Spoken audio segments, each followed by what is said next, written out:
On the morning of Monday, August 13, 2018, the sun rose over Frederick, Colorado, a quiet, family-oriented town nestled against the backdrop of the Rocky Mountains. On Saratoga Trail, in a spacious two-story home, the illusion of a perfect American life was about to be irrevocably shattered. To the outside world, and especially to the thousands who followed her on social media, 34-year-old Shanann Watts had it all. She was vibrant, driven, and pregnant with her third child, a boy she and her husband had already decided to name Nico. Her Facebook profile was a meticulously curated gallery of domestic bliss, photos of her adoring husband, 33-year-old Chris Watts, and their two beautiful daughters, 4-year-old Bella and 3-year-old Celeste, affectionately known as Cease. Shanann was a successful brand promoter for the multi-level marketing company Lavelle, selling its Thrive lifestyle products. Her posts depicted a man who doted on his family, a marriage that was a true partnership, and children who were cherished beyond measure. Just days earlier, she had posted an ultrasound video exclaiming, "I love Chris. He's the best dad us girls could ask for." For all intents and purposes, the Watts family was the embodiment of a modern dream. This idyllic facade made their sudden disappearance all the more baffling and terrifying. The chain of events began with a simple, unanswered text message. Shanann had just returned home in the very early hours of Monday morning, around 1:48 a.m., from a business trip to Arizona. Her friend and colleague, Nicole Atkinson, had dropped her off, watching her walk through the front door. It was the last time anyone, other than her killer, would see her alive. Later that morning, Shanann had a scheduled 1000 a.m. OB/GYN appointment. When she failed to show up and wasn't responding to texts or calls, Nicole's concern began to mount. She knew Shanann was 15 weeks pregnant and had been feeling unwell. She also knew that Shanann suffered from lupus, an autoimmune disease, which added another layer of urgency to her friend's silence. It was completely out of character for the constantly connected Shanann to go dark. After repeated attempts to reach her failed, a worried Nicole drove to the Watts home. She found Shannon's car in the garage, but no one answered the door. Her anxiety escalating, she decided to call the one person who should know where they were, Chris Watts. When Nicole reached Chris at his job at Anadarko Petroleum, one of Colorado's largest oil and gas operators, he sounded surprisingly unconcerned. He told Nicole that Shanann had taken the girls to a friend's house for a playdate, though he couldn't recall the friend's name. This explanation did little to soothe Nicole. Why would Shanann leave her car, her phone, her purse, and her vital medications behind to go on a playdate? The story didn't add up. Trusting her instincts at 1:40 p.m., Nicole Atkinson placed a call to the Frederick Police Department to request a welfare check. The arrival of Officer Scott Coonrod marked the official start of the investigation.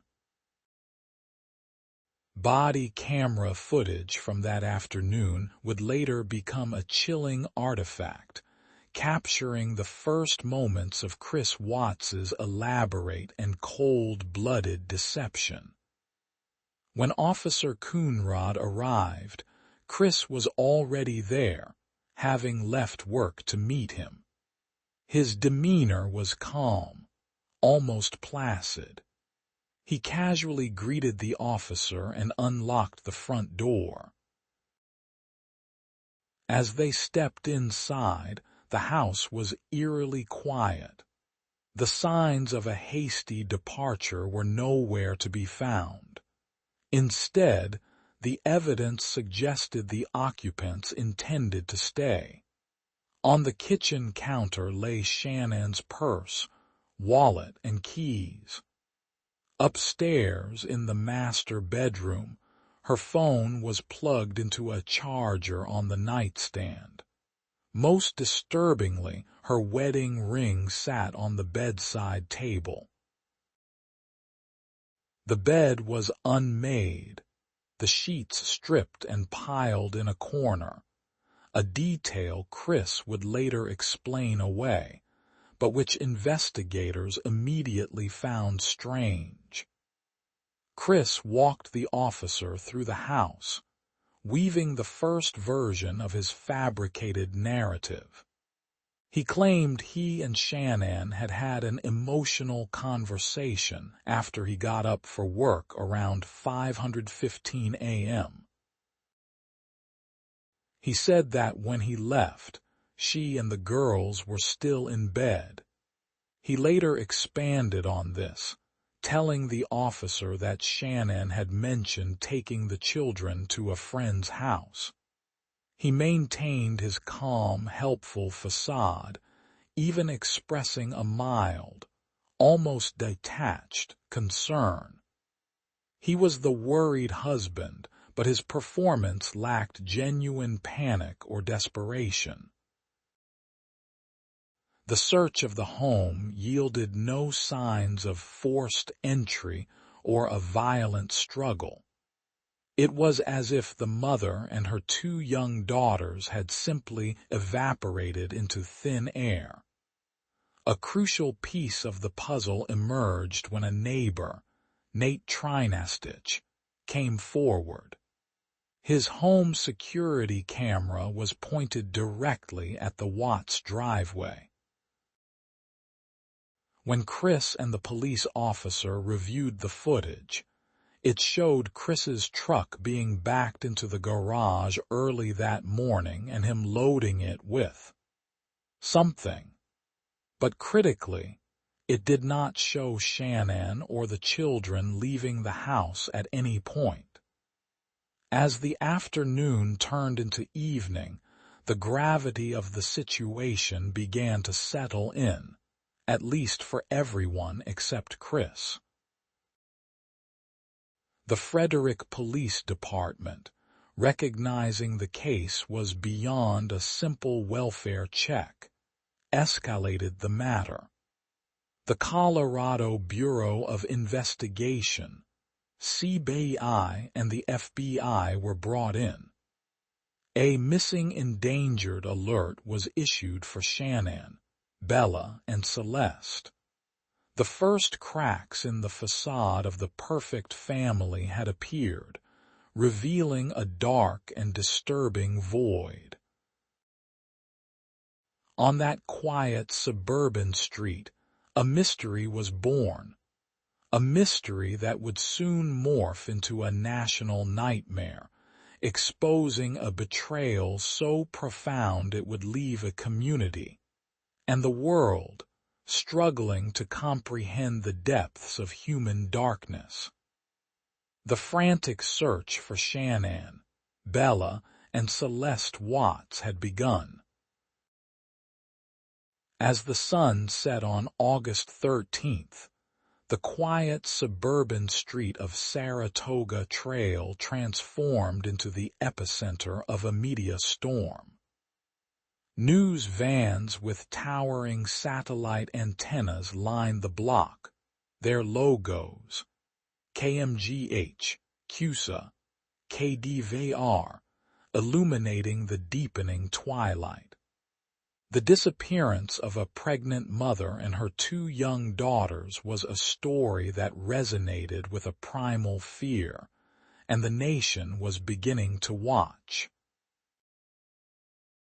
At the center of this burgeoning spectacle was Chris Watts, who, in the span of a few hours, was thrust from the role of a quiet family man into that of a distraught husband and father, pleading for his family's safe return. It was a role he played with chilling and ultimately unconvincing composure. On Tuesday, August 14th, less than 24 hours after he had murdered his entire family, Chris stood on his front porch and gave a series of televised interviews. To the untrained eye, he looked the part. His face was etched with a semblance of worry, his voice soft and seemingly strained. He spoke of how empty the house felt, a hollow shell without the laughter of his children. "I just want them back," he told a reporter from Denver 7, his hands fidgeting slightly. "I have no idea, where they went. I just want them home so bad." He recounted his last conversation with Shanann, the emotional talk he had mentioned to police, but he framed it as a normal marital disagreement, nothing that would precipitate a disappearance. He described his daughters in heart-wrenching detail. Bella, the quiet, cautious one. Cease, the firecracker, the one with boundless energy. He begged them, "Bella, Celeste, if you're out there, just come back. Daddy's here." He looked directly into the camera, a practiced and hollow appeal. But for the millions watching, and more importantly, for the seasoned investigators analyzing his every move, the performance was deeply flawed. There were no tears. His pleas felt rehearsed, his emotional range strangely flat. At times, a nervous smirk seemed to play at the corners of his mouth. He used the past tense when referring to his family, a common slip-up for perpetrators trying to conceal a crime. His body language screamed discomfort, not devastation. He was an actor who had memorized his lines but couldn't connect with the character's soul-crushing grief because he felt none of it. Behind the scenes, his behavior was even more alarming. Shannon's friends, including Nicole Atkinson, had descended upon the house, desperate to help. They created missing person flyers, coordinated with police, and tried to comfort the man they believed was falling apart. Yet they noticed his strange detachment. While they frantically worked, Chris seemed more concerned with mundane details. He complained about the type of pizza someone had ordered for the search party. He was observed calmly canceling Shannon's credit cards and notifying the children's school of their absence. Actions that seemed coldly pragmatic rather than born of a desperate hope for their return. He was going through the motions of a concerned husband, but the emotional core was absent. Meanwhile, The investigation was intensifying at a rapid pace. The FBI and CBI were not fooled by Chris's public plea. They treated the Watts home as a crime scene, meticulously searching for any trace of a struggle, any drop of blood, any clue that might betray the carefully constructed narrative. They began pulling data, cell phone tower pings, GPS information from Chris's work truck, and financial records. While Chris was performing for the cameras, investigators were quietly deconstructing his lies. They knew Shannon's phone had never left the house. They knew her car was in the garage. The only person who had left the house that morning was Chris Watts. The neighbor's security footage became a critical piece of evidence. Investigators watched it again and again. It showed Chris backing his work truck up to the garage at 5:27 a.m. He is seen loading the vehicle multiple times. While the shapes were indistinct, the activity itself was suspicious. Combined with the stripped bedsheets found inside, a horrifying theory was beginning to take shape in the investigators' minds. They were no longer searching for 3 missing people. They were hunting for a killer who was hiding in plain sight, masquerading as a victim. By Wednesday, August 15th, the investigators had seen enough.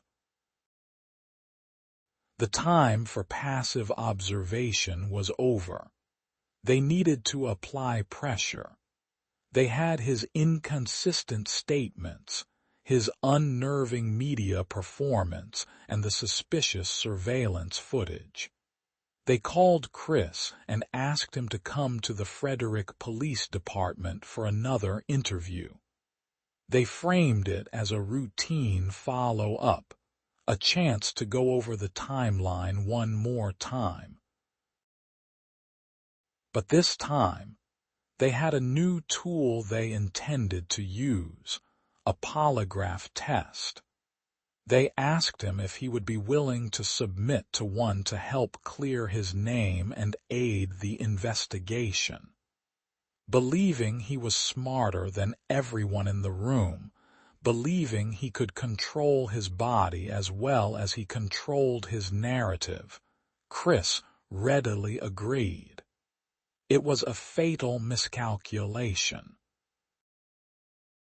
He was walking into a trap, confident he could outwit the machine and the experts who ran it.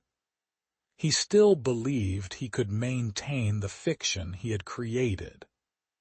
As he drove to the station that afternoon, the facade of the grieving husband was about to be systematically dismantled, layer by layer, until only the monster underneath remained. The next phase of the investigation would not be about finding his family, but about forcing him to reveal where he had hidden their bodies.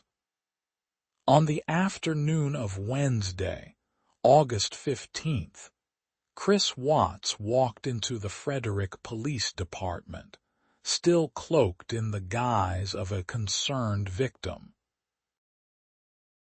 He had agreed to a polygraph test, an act he likely saw as the final performance needed to solidify his innocence and misdirect the investigation. He was ushered into a small, sterile interview room, designated as Room 211. Waiting for him were 2 highly skilled interviewers, Agent Tammy Lee of the Colorado Bureau of Investigation, CBI, and Special Agent Grom Coder of the FBI. The room was stark, the air thick with unspoken questions. This was no longer a conversation. It was an interrogation. The process began gently. Agent Lee conducted a lengthy pre-test interview, a standard procedure designed to build a rapport, establish a baseline for Chris's physiological responses, and go over his timeline once more. Chris, ever the performer, recounted his story with practiced ease. He spoke of the emotional conversation with Shanann, her plan to take the girls to a friend's house, and his growing worry when he couldn't reach them. He was calm, cooperative, and maintained eye contact. To the investigators, his lack of authentic emotion was a deafening siren. Then came the test itself. Sensors were attached to his body to measure his heart rate, breathing, and perspiration as Agent Coder asked a series of carefully worded questions. Among them were the critical queries. Do you know what happened to your wife and children? Are you being truthful about their disappearance? Did you physically cause them to disappear? With each denial, the needles on the polygraph machine danced, tracing a story of profound deception. The test concluded, and the agents left Chris alone in the room to score the results. In reality, they already knew what the machine had told them. His failure was catastrophic. When Agent Lee re-entered the room, the atmosphere had shifted. The pretense was over. You did not pass the polygraph test, Chris, she stated, her tone now firm and direct. It showed significant deception. Panic flickered across Chris's face for the first time. The mask of composure cracked. He stammered, offering excuses. He was stressed, he hadn't slept, he was worried about his family. He insisted he was telling the truth. But Lee and Coder relentlessly pressed, dismantling his denials.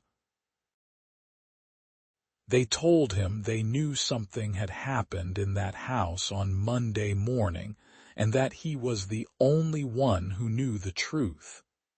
They suggested alternative scenarios, offering him a ladder to climb down from his tower of lies. Perhaps it was an accident. Perhaps Shanann had threatened to leave with the children. For hours, Chris held fast, but his resolve was crumbling. The investigators, sensing a break was near, employed a new strategy. They asked Chris if he would be willing to speak with his father, Shanann Watts, who had traveled to Colorado upon hearing the news and was waiting at the station. Chris, cornered and psychologically exhausted, agreed. It was a brilliant tactical move. The presence of his father was the final key to unlocking the truth, or at least a version of it. Shanann Watts entered the interrogation room, his face a portrait of paternal anguish. The investigators left father and son alone, with his father's gentle prompting. You need to tell them, son. You need to tell them what happened. The dam finally broke. But what poured out was not the full, unvarnished truth. Instead, Chris constructed one final, monstrous lie, designed to mitigate his guilt and cast himself as a victim in his own horrific crime. He confessed, but he twisted the narrative into a self-serving tale of retaliatory violence. He told his father that after he had revealed he was having an affair and wanted a separation, he walked downstairs to see, on the baby monitor, Shanann in the act of smothering Celeste. He claimed he then saw Bella's body, already blue, sprawled on her bed. In a fit of uncontrollable rage at what Shanann had done, he said, he attacked his wife and strangled her to death. When the investigators re-entered the room, Chris repeated this story to them. He had finally admitted that Shanann and the girls were dead, and that he was responsible for his wife's death. He had sacrificed the final, sacred memory of his wife to save himself from the full weight of his sins, painting her as a child killer. It was a depraved and calculated confession, but it was a confession nonetheless. Investigators knew the story was highly improbable. If he had truly snapped after witnessing such a horror, why would he then go to such lengths to meticulously hide all three bodies together in a remote location? Why not call 911 immediately? But they held back their skepticism. For now, the how and why could wait. His admission had given them the one piece of information they desperately needed. He had confessed to killing Shanann. He had confirmed the children were gone. The most urgent task was no longer extracting a confession, but recovering the bodies of Shanann, Bella, and Celeste. The question was no longer if they were dead, but where he had put them. The search for a missing family was over. The grim recovery mission was about to begin. The confession, twisted and self-serving as it was, changed everything. The desperate search for a missing family had ended in room 211, and a new, somber chapter began, the recovery. Under the harsh glare of the interrogation room lights, Chris Watts, having implicated himself in his wife's murder, agreed to show investigators where he had disposed of the bodies. The location he named was stark and remote, a place known only by its industrial designation, Survey 319.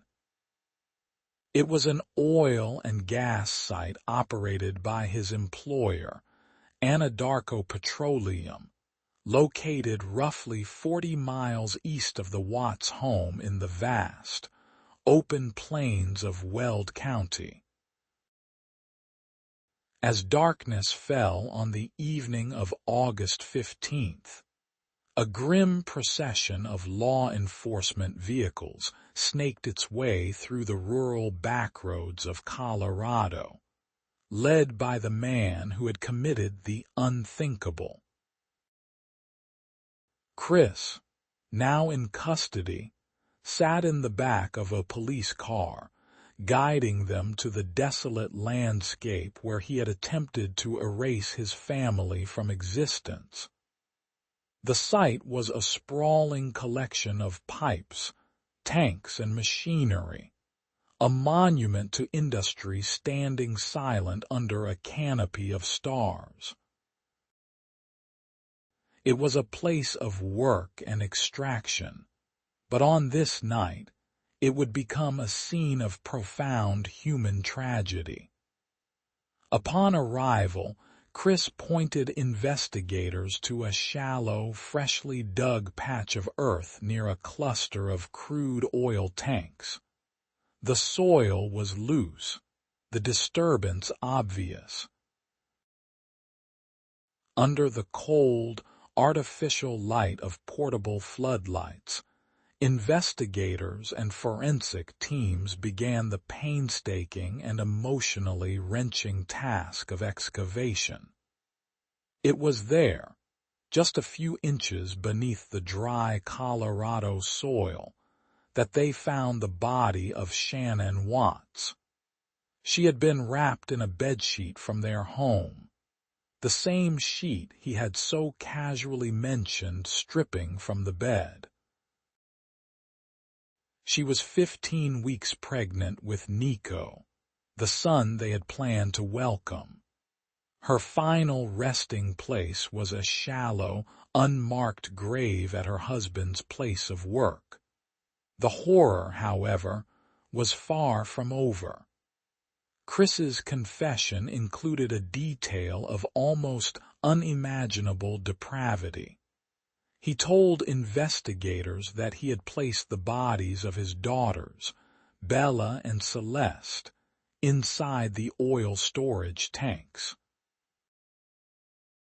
He claimed he had dropped them, one by one, through the narrow, 8-inch diameter hatches at the top of the massive containers, a feat that seemed physically impossible and spoke to the brutal force he must have used.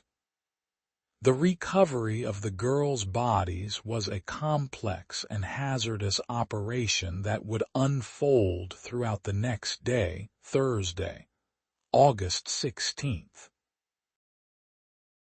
The tanks contained a toxic sludge of crude oil and produced water, a dangerous and volatile environment. A specialized hazardous materials team was called in. The first priority was to drain the massive tanks, a slow and methodical process. As the level of the dark liquid receded, the recovery team braced for what they knew they would find. The body of Celeste, the little girl her father had described as a firecracker, was the first to be recovered. A few hours later, in the second tank, they found her older sister, Bella. The crude oil had preserved their small bodies, but had also done unspeakable damage. The autopsies would later reveal that the girls, like their mother, had died of asphyxiation. Bella had bitten through her own tongue in her final moments of struggle. There were no signs that they had been killed before being placed in the tanks. They had been murdered and then desecrated. This discovery delivered the final, fatal blow to Chris's fabricated story of a spontaneous, rage-fueled act. His claim that Shanann had killed the children was utterly destroyed by the evidence. The logistics of the crime, driving 45 minutes to the remote site, burying his wife, and then methodically disposing of his children in separate oil tanks, spoke not of a momentary snap, but of a calculated, cold-blooded plan. He hadn't just killed them. He had treated them like refuse, hiding them in the very place that represented his livelihood and his future, a future he had decided no longer included them. Back in Frederick, the news of the discovery and Chris Watts's arrest sent shockwaves of grief and disbelief through the community. The yellow police tape that still surrounded the house on Saratoga Trail now felt like a memorial. The missing person flyers that still hung in windows and on telephone poles became tragic relics. The televised pleas of the grieving husband were replayed, now viewed through a lens of pure horror. The perfect family man had been unmasked, revealing a monster of incomprehensible cruelty. The question was no longer what had happened, or where they were. The question that now haunted a horrified nation was why.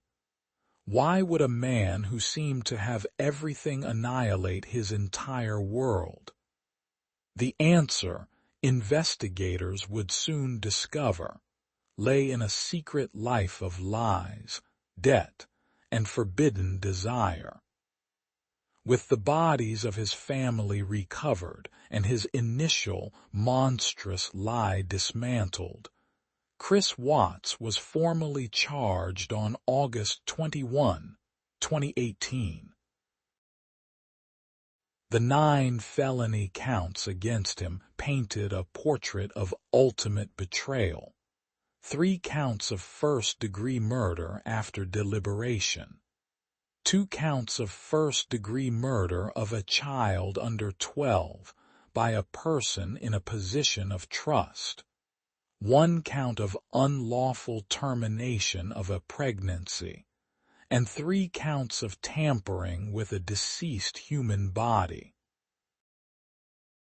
As the legal gears began to turn, the question that echoed across the country intensified: why? The answer began to emerge from the digital ether, materializing in the form of a woman who, until that point, was a ghost in the narrative, Nicole Kessinger. Just days after Chris's televised pleas for his family's return, Kessinger, a 30-year-old geologist who also worked for a contractor at Anadarko Petroleum, walked into a police station. She was terrified and bewildered. She told investigators that the man she had been dating for the past 2 months, the man she believed was in the final stages of a mutual, amicable divorce, was the same man now at the center of a national horror story. Her cooperation blew the case wide open, providing investigators with the clear and compelling motive they were searching for. Chris Watts wanted a fresh start, and his family was an obstacle to be eliminated. Their affair had begun in late June 2018. To Kessinger, Chris presented himself as a devoted father on the verge of freedom. He claimed he and Shanann were separated, and that the sale of their house was all that stood between him and the finalization of their divorce. His life was a carefully crafted fiction designed to lure her in. He was charming, attentive, and seemingly unburdened. He never wore his wedding ring in her presence and spoke of his daughters lovingly, but as children he would co-parent from a separate home. He was building a new life with Kessinger in his mind, and in their constant text messages, which were filled with plans for a future together, trips, moving in, meeting her family. This secret life stood in stark contrast to the reality of the Watts' marriage. While Shanann was on a 5-week trip to North Carolina with the girls to visit her family that summer, a trip during which the affair with Kessinger blossomed, the strain in the marriage had become palpable. Texts between Chris and Shanann, later released to the public, revealed a growing emotional chasm. Shanann felt him pulling away, becoming distant and cold. She worried he was no longer attracted to her. He offered little reassurance, his responses often terse and dismissive. He was actively detaching from his family, a process Shanann sensed but couldn't fully comprehend. Beneath the emotional turmoil lay a foundation of severe financial instability. The $400,000 house on Saratoga Trail, a symbol of their success to the outside world, was a crushing burden. The couple had filed for bankruptcy in 2015, buried under credit card debt and student loans. Despite this, they continued to live a lifestyle they couldn't afford, driven partly by the pressures of maintaining the perfect image required for Shanann's Lavelle business. The mortgage, car payments, and homeowners association fees were a constant source of stress. For Chris, who presented himself as the simple, easygoing provider, this pressure was immense. The affair with Kessinger offered an intoxicating escape, a life free from debt, marital strife, and the looming responsibility of a third child. Divorce, however, was not a clean escape. It would have been financially devastating. He would have faced child support payments for 2, soon to be 3, children, potential alimony, and the division of their already strained assets. The fresh start he craved would be immediately encumbered by the very obligations he sought to flee. In Chris Watts's twisted, narcissistic mind, murder became a macabre form of problem-solving. It was a single, monstrous act that would, in his view, erase all his problems simultaneously. It would wipe out his debt, eliminate his family, and leave him free to pursue a new life with his mistress, unburdened by the past. The pregnancy was likely the final catalyst. The news of Nico, the son Shanann was so excited about, was not a joy to Chris, but the closing of his escape hatch. It was one more tie, one more financial and emotional responsibility chaining him to a life he was desperate to destroy. He didn't just fall out of love with his family. He came to see them as disposable obstacles on the path to his own selfish desires. The man who appeared to have everything, in fact, felt he had nothing to lose. The evidence against Chris Watts was overwhelming and irrefutable. Investigators had amassed a mountain of digital, physical, and testimonial proof that systematically dismantled any possible defense. They had the GPS data from his work truck, which tracked his precise movements from his home to the Survey 319 oil site in the pre-dawn hours of August 13th. They had cell phone data that placed Shannan's phone at their home long after Chris claimed she had left. They had the chilling testimony of his mistress, Nicole Kessinger, who had deleted all traces of Chris from her phone, but came forward to detail their affair and his lies about his marital status. Most damning of all, they had the bodies of his wife and 2 daughters, recovered from the exact location he had led them to. Faced with this insurmountable evidence, the Weld County District Attorney, Michael Rourke, was prepared to take the case to trial and seek the death penalty. The sheer brutality of the crimes, the murder of 2 small children and his pregnant wife, made it a clear-cut capital case. However, a trial would mean months, if not years, of agonizing legal battles. It would force Shanann's family, her parents, Frank and Sandra Watts, and her brother, Frankie, to endure the horrific details of their loved one's final moments being dissected in a public courtroom.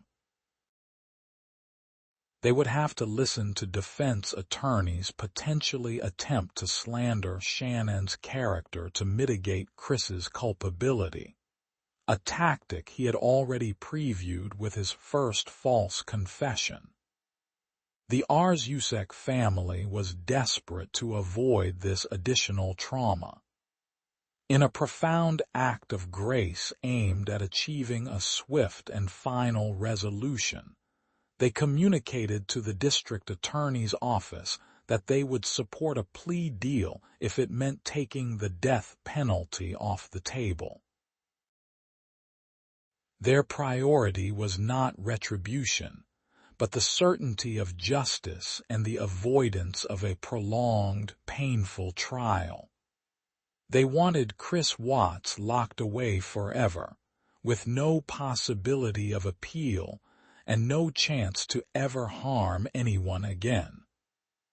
On November 6, 2018, just 3 months after the murders, Chris Watts appeared in a Weld County courtroom. Gone was the facade of the grieving husband or the enraged victim. Dressed in an orange prison jumpsuit, he stood before the judge, flanked by his public defenders. In a quiet, almost robotic voice, he pleaded guilty to all 9 counts against him, including the 3 counts of first-degree murder. The courtroom was silent, the air thick with the weight of his admission. By pleading guilty, he waived his right to a trial, effectively ending the legal fight before it had truly begun. The sentencing hearing was held on November 19, 2018.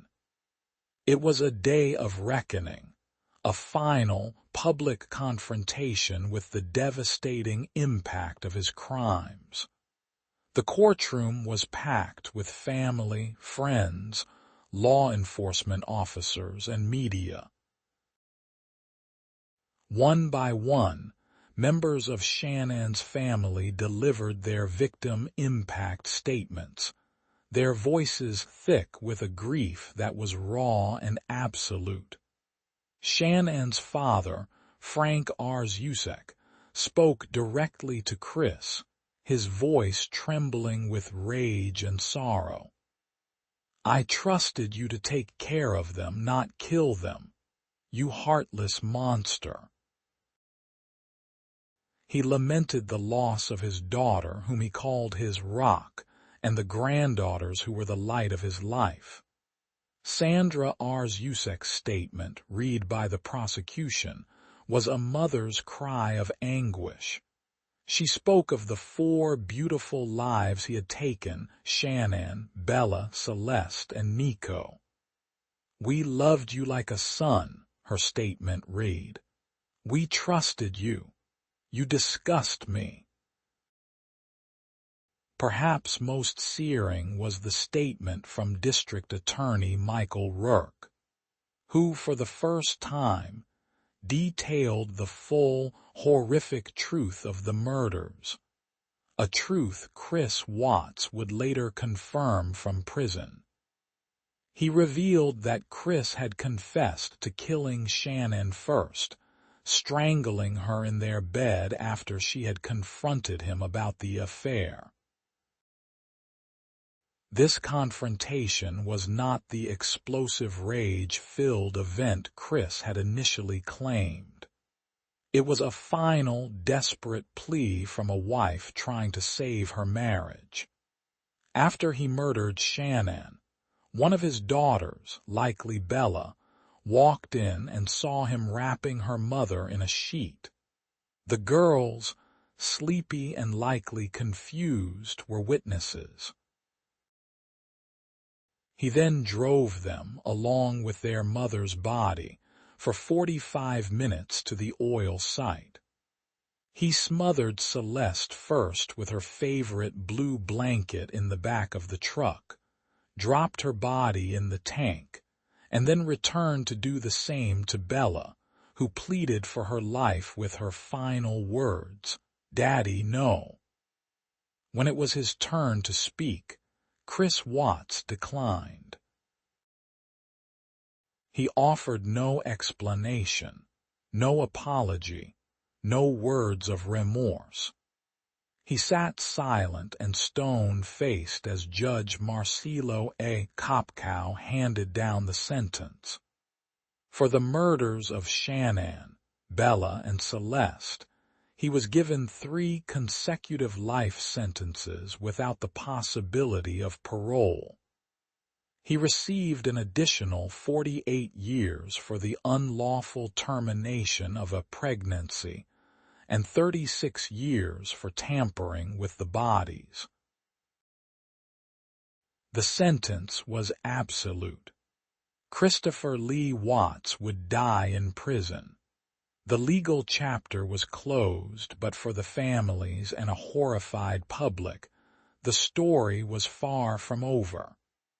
The final piece of the puzzle lay locked away with Chris himself, the full, unvarnished confession from the killer's own lips. With the legal proceedings concluded and Chris Watts beginning his life sentence, many questions still lingered.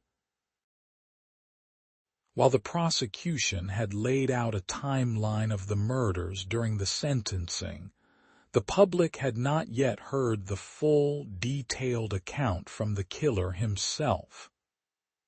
The why had been established, a selfish desire for a new life, but the how, in all its gruesome detail, remained partially obscured by his initial lies and the sanitized language of court filings. The final, definitive version of the truth was locked away with Chris in the Dodge Correctional Institution, a maximum security prison in Waupun, Wisconsin, where he had been moved for his own safety. In February 2019, 5 months after his sentencing, that final version came to light. Investigators from the FBI, the CBI, and the Frederick Police Department traveled to Wisconsin to conduct a final, lengthy interview with him. The interview was recorded, and the 5-hour-long confession provided a chilling, step-by-step account of the murders, stripping away any last vestiges of sympathy or misunderstanding. This was not a man who snapped.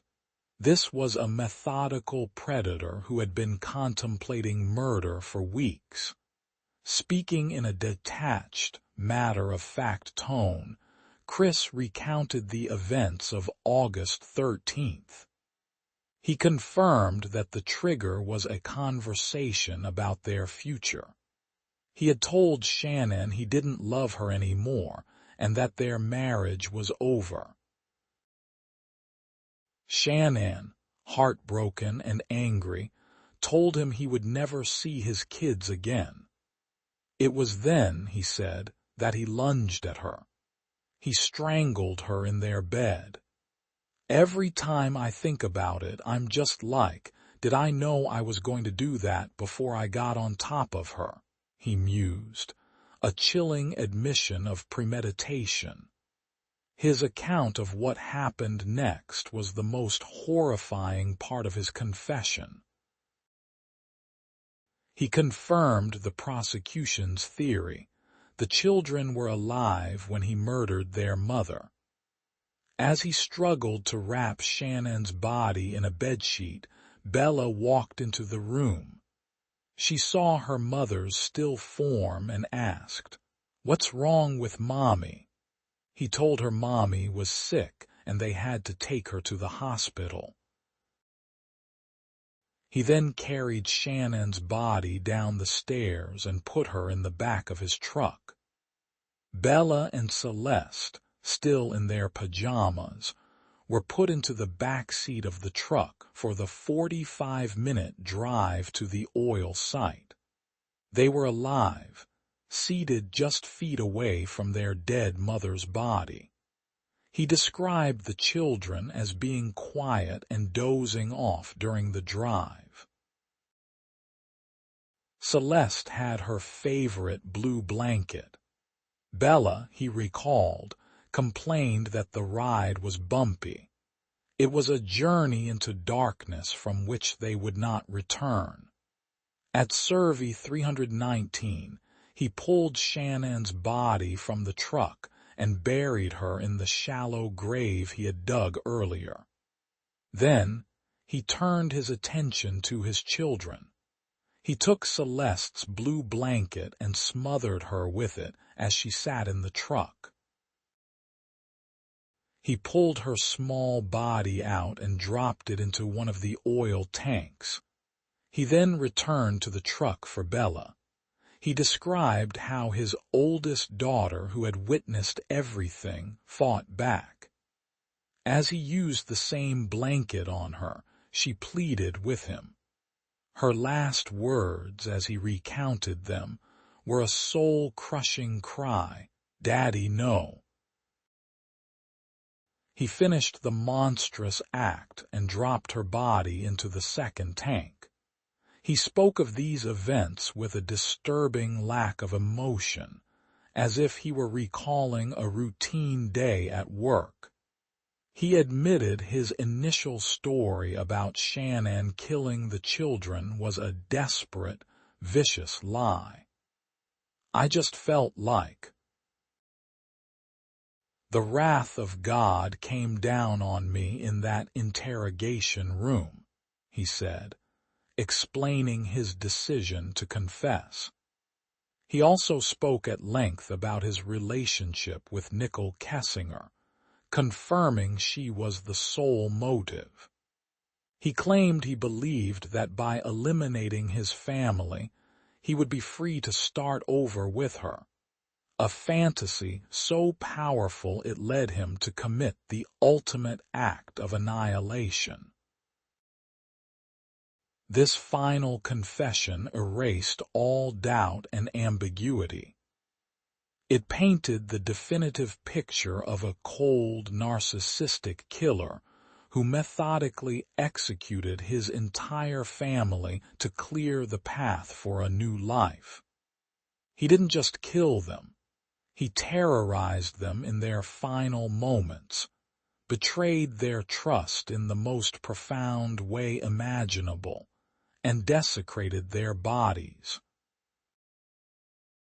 The man who had presented himself to the world as a doting, hands-on dad was, in reality, a monster who saw his own children as disposable objects. With this confession, the truth was finally, horribly, complete.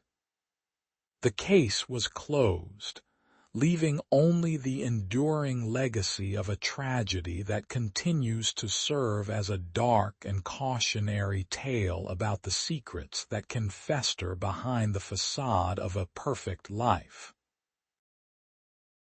The final, detailed confession from Chris Watts closed the book on the investigation, but opened a new chapter of enduring grief and public fascination. The Watts family murders became more than just a crime story. They transformed into a cultural touchstone, a modern-day tragedy dissected in documentaries, podcasts, books, and countless online forums. The case's immense trove of digital evidence, Shanann's prolific social media posts, their text messages, the police body cam footage, the interrogation videos, allowed the public to feel an unprecedented, almost intimate connection to the family, making the betrayal all the more shocking and resonant. For the Arzusek family, life was irrevocably shattered. They had lost their daughter, their granddaughters, and their unborn grandson in the most brutal way imaginable, at the hands of a man they had embraced as a son. They became reluctant public figures, forced to navigate their profound personal grief under a national spotlight. In various interviews, they have spoken of the unbearable pain and the gaping hole left in their lives. They work to keep the memory of Shanann, Bella, and Celeste alive, not as victims of a sensational crime, but as the vibrant, loving individuals they were. They established a foundation in Shanann's name to raise awareness about domestic abuse and have become advocates for victims, channeling their anguish into a mission of prevention. The house on Saratoga Trail in Frederick, Colorado, became a dark landmark. For months, it stood as a somber, silent monument to the tragedy that occurred within its walls. A makeshift memorial of teddy bears, flowers, and balloons grew on its lawn, a testament to the community's grief. The home, entangled in bankruptcy proceedings and legal complexities, lingered in a state of limbo for years. Its future was a subject of intense debate, with some calling for its demolition as a sign of respect for the victims. Ultimately, it was sold at auction in 2022, a sterile transaction that did little to erase the stigma of its history. Nicole Kessinger, the woman for whom Chris Watts threw his life and family away, vanished from public view. After her initial cooperation with police, she entered the Witness Protection Program, changing her name and location to escape the intense public scrutiny and vitriol directed at her. While she was never implicated in the crimes and was by all accounts deceived by Chris, her name remains inextricably linked to the tragedy. Her story serves as a chilling reminder of the destructive power of a predator's lies and the collateral damage left in the wake of their actions. The case has left an indelible mark on law enforcement and criminal psychology. The sheer volume of video evidence provided a rare, real-time case study in deception. Chris Watts's initial media interviews and his behavior during the police interrogations are now used as training material for investigators learning to spot the subtle and overt tells of a guilty conscience. The contrast between his public performance as a grieving husband and his private, cold-blooded actions serves as a stark illustration of narcissistic personality disorder and the horrifying disconnect between a killer's internal reality and their outward presentation. More broadly, The Watts family murders have become a profound and cautionary tale for the social media age.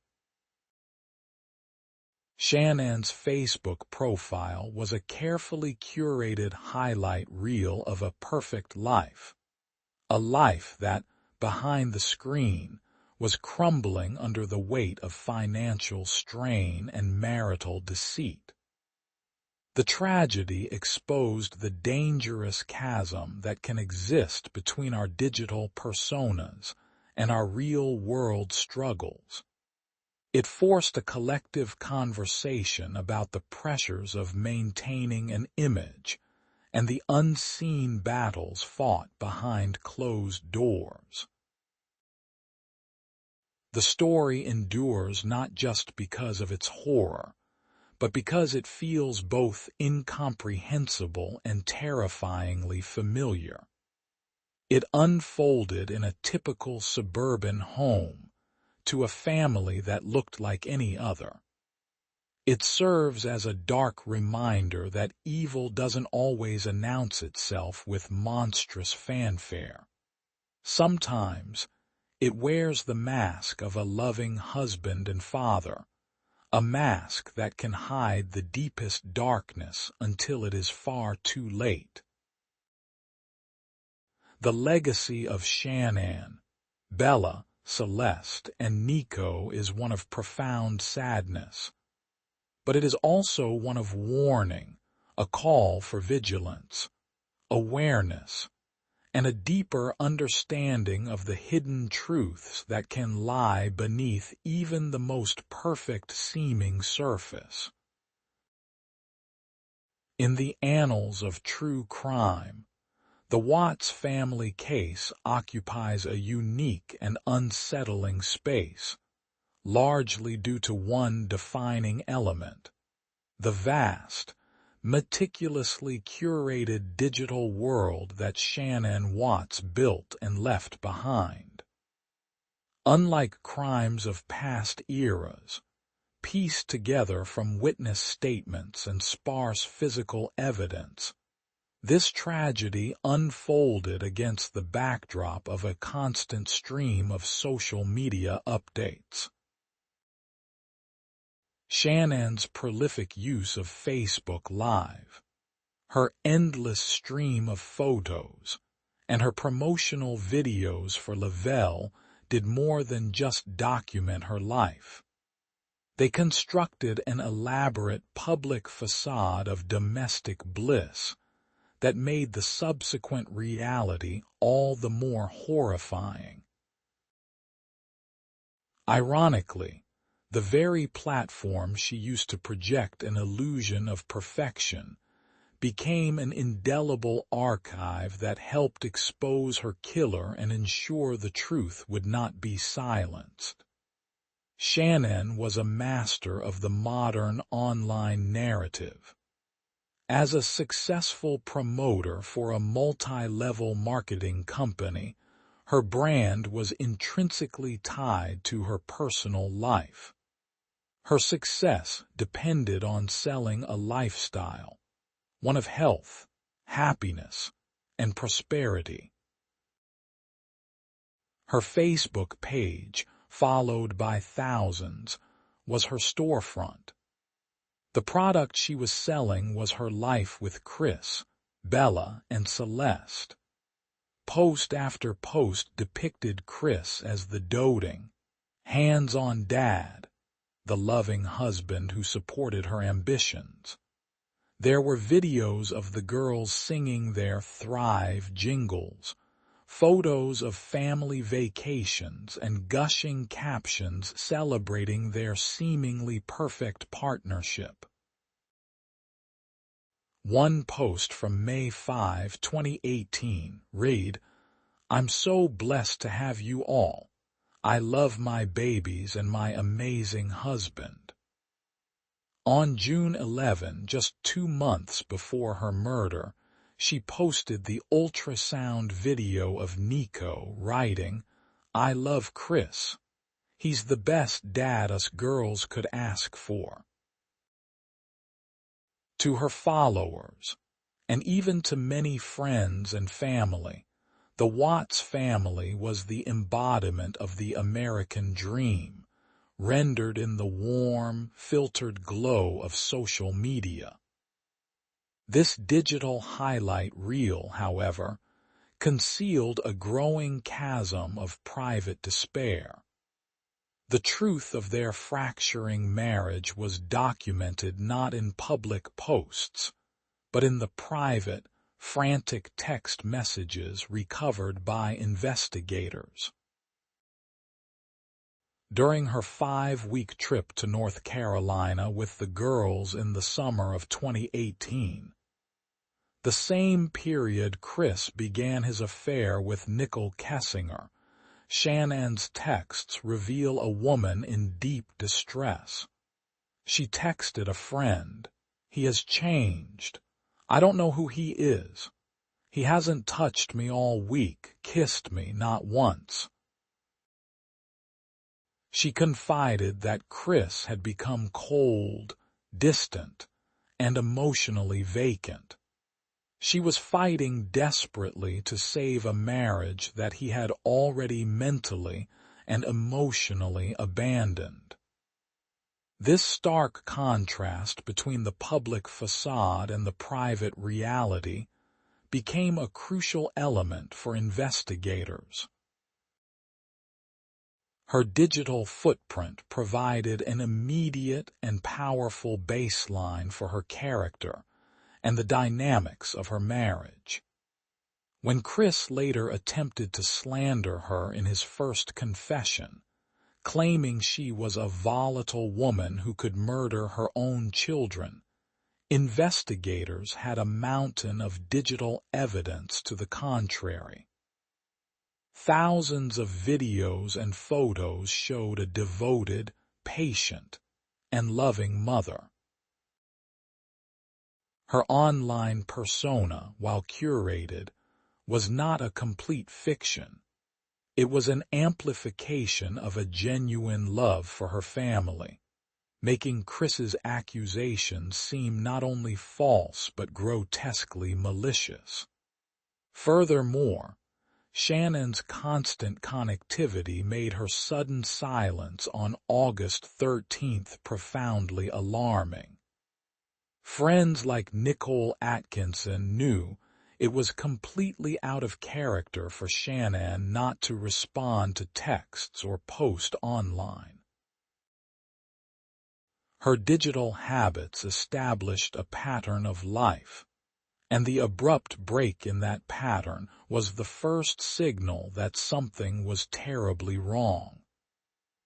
It was this digital consistency that prompted the initial welfare check, setting the entire investigation into motion far more quickly than it might have otherwise. In the aftermath, this digital archive served as a window for a horrified public. People could scroll through years of Shannon's life, watch videos of Bella and Celeste playing, and raise Shannon's hopes for her family's future. It created an intense parasocial connection that fueled the global fascination with the case. It also turned the family's private life into a public artifact, subject to endless analysis and speculation. This digital ghost, the echo of a life lived online, ensured that Shanann, Bella, and Celeste would not be forgotten. It stands as a permanent, haunting testament to the life Chris Watts chose to destroy, and the perfect illusion he helped create before brutally tearing it down. To fully comprehend the motive that drove Chris Watts to annihilate his family, one must look beyond the emotional turmoil of a secret affair and into the cold, hard numbers that define their daily existence. The idyllic life presented on Saratoga Trail, broadcast with such convincing polish on Shanann's social media, was a meticulously constructed house of cards built on a foundation of crushing debt. While the affair with Nickel Kessinger provided the immediate catalyst, the fantasy of an escape, it was years of relentless financial pressure that had eroded Chris's psychological stability and created an environment where murder could be contemplated as a perverse form of financial liberation. The first major sign of their financial distress came in June 2015, just a few years after they had moved to Colorado. The couple filed for Chapter 7 bankruptcy. The court filings painted a grim picture, one that stood in stark contrast to the aspirational lifestyle they projected. They listed over $70,000 in debt, the majority of which was unsecured credit card debt from stores like Sears, Target, and J.C. Penney, alongside significant student loans. At the time, their monthly income was around $4,900, while their expenses, including their hefty $3,000 mortgage payment, totaled nearly $4,600, leaving them with a razor-thin margin for survival. The bankruptcy allowed them to discharge much of their credit card debt, but it was a temporary fix for a systemic problem. They were living far beyond their means. The centerpiece of their financial burden was the very symbol of their success, the 5-bedroom, 4,177 square foot house on Saratoga Trail. Purchased in 2013 for nearly $400,000, the house was an immense liability. It represented the American dream, but it came with a mortgage payment that consumed a massive portion of their income. Adding to this were the substantial Homeowners Association, HOA fees. In fact, just weeks before the murders, the Windham Hill Master Association, Inc. filed a civil complaint against the Wattses for being over $1,500 behind in their fees, a relatively small sum that nonetheless indicated they were once again struggling to keep their heads above water. Their income streams were also less stable than they appeared. Chris had a steady job as an operator for Anadarko Petroleum, earning a respectable but not extravagant salary of around $61,500 a year. Shannon's income from Lavelle was more complex. While she had achieved a high rank within the company and earned enough to pay for luxuries like her Lexus, the nature of multi-level marketing often requires significant personal spending to maintain status. The expensive trips, the constant need to present a flawless image, and the purchasing of products all ate into her net earnings.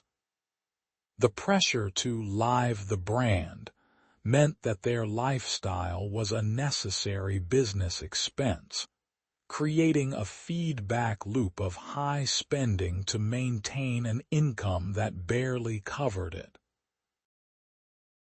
For Chris, a man described by friends as simple and frugal, this constant financial strain was a heavy, silent burden. He was not the ambitious driver that Shanann was. He was the quiet follower. While she thrived on the hustle, he was likely overwhelmed by the unending pressure to provide for a lifestyle that was perpetually on the brink of collapse. The news of a third child, Nico, was not just an emotional complication. It was a financial death sentence in his eyes. It meant another mouth to feed, more expenses, and the permanent cementing of a life he felt was suffocating him. Divorce would have offered no real financial escape. In fact, it would have been a financial catastrophe. He would be on the hook for child support for 3 children, potentially alimony, and would have to split their one major asset, the house, which was already underwater. The fresh start he envisioned with Nickel Kessinger, a life of freedom and travel, would have been immediately crippled by these enduring financial obligations. In the cold, twisted calculus of his mind, murder became the ultimate debt cancellation plan. It was a single monstrous act that would erase the mortgage, the car payments, the child care costs, and the impending expense of a new baby. By eliminating his family, he believed he could sell the house, pocket the life insurance money — he was the beneficiary of Shannon's policy — and walk away debt-free into his new life. It was a motive born not of sudden rage, but of a grim, protracted desperation, a desire to wipe the financial slate clean in the most unspeakable way imaginable. The question that continues to haunt the public consciousness is not just what Chris Watts did, but how any human being could be capable of it.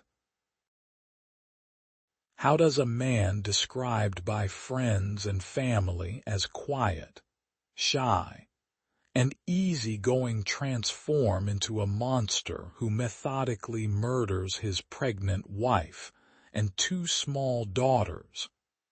The answer does not lie in a momentary, inexplicable snap.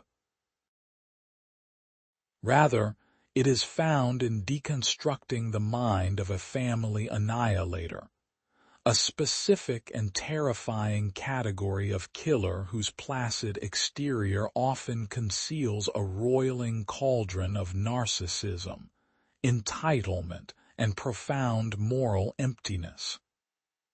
Outwardly, Chris Watts was the picture of agreeability. He was the beta to Shannon's alpha. She was the vibrant, driven planner, and he was the quiet, supportive partner who went along with her ambitions. This passive persona was a key component of his mask. It allowed him to move through life largely unchallenged, his inner world a complete mystery even to those closest to him. People saw what they wanted to see: a good guy, a loving dad, a devoted husband. This perception was the perfect camouflage for the deeply disordered personality festering beneath the surface. At his core, Chris Watts exhibited all the classic traits of a malignant narcissist. The most critical of these is a profound lack of empathy. Empathy is the ability to understand and share the feelings of another. Chris demonstrated a complete and chilling absence of it. He was incapable of seeing his wife and children as distinct human beings with their own hopes, fears, and right to life. Instead, they were objects, extensions of himself when they were convenient, and obstacles to be removed when they were not. This is why he could look into a news camera and plead for their return after dumping their bodies in an oil field. It is why he could recount the details of smothering his daughters with the same detached tone one might use to describe changing a tire. Their terror and pain were simply not factors in his emotional equation. This lack of empathy was coupled with a powerful sense of entitlement. In his mind, he was entitled to a fresh start with Nickel Kessinger.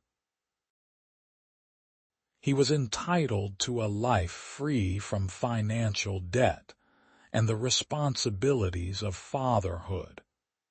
When his existing life stood in the way of this fantasy, he did not see the need to navigate the difficult, messy path of divorce. He felt entitled to simply erase the problem. His desires were paramount, absolute, and non-negotiable. Criminal psychologists classify Chris Watts as a self-righteous family annihilator. This type of killer is often a man who feels his role as a provider and family man has become an unbearable trap. The murders are not an act of rage, but a calculated, problem-solving measure designed to reclaim a sense of control and freedom. The planning is often meticulous. For weeks, while Shanann was in North Carolina, Chris was not just having an affair. He was actively test-driving his new life. He was emotionally detaching, losing weight and building a future with his mistress. The murders were the final, horrifying step in this process of self-liberation. The decision to kill the children is a key, and perhaps the most sickening, aspect of the family annihilator's psychology. To Chris, Bella and Celeste were not just his daughters, they were symbols of the life he wished to escape. Leaving them alive would mean a permanent, unbreakable tie to Shanann and the past. It would mean child support payments, visitation schedules, and a constant reminder of the world he was trying to destroy. For the annihilation to be complete, everyone had to go. They were, in his mind, part of the package deal that he was returning for a full refund. His ability to lie was not just a tool used to cover up the crime. It was his primary mode of existence. He lied to Shanann about his love for her. He lied to Nickel Kessinger about his marriage. He lied to his friends, his family, the police, and the entire world. This life of constant deception allowed him to compartmentalize his existence, to be two people at once, the affable family man and the cold-blooded killer plotting in the shadows. Chris Watts was not a good man who did a terrible thing. He was a hollow man, a psychological void hidden in plain sight, and the murders were not a deviation from his character but the ultimate, truest expression of it.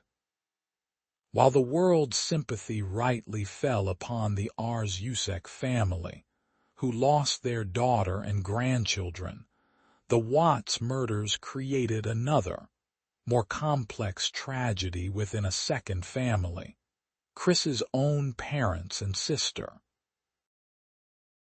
For Cindy, Ronnie and Jamie Watts. The events of August 2018 triggered a uniquely agonizing journey through denial, betrayal, and a grief so complicated it defies easy description. They not only lost their beloved granddaughters and their daughter-in-law, but they also lost the son they thought they knew, forced to reconcile the quiet, loving boy they raised with the monster he became.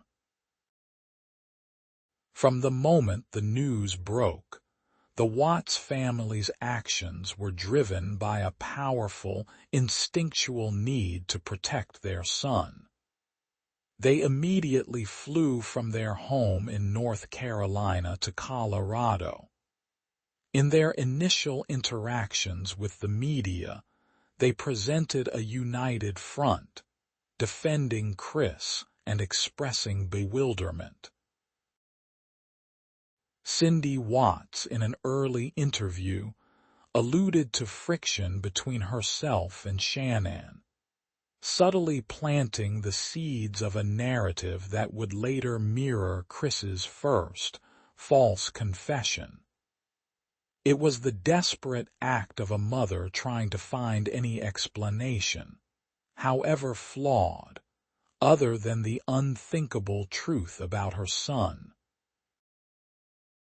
This parental instinct was weaponized by investigators in a brilliant tactical move during the interrogation. After Chris failed the polygraph, investigators brought his father, Ronnie, into the room. The video of their interaction is heartbreaking. Ronnie, a man clearly in anguish, gently pleads with his son to tell the truth. "You need to tell them, son," he says, his voice soft. "It's gonna be all right."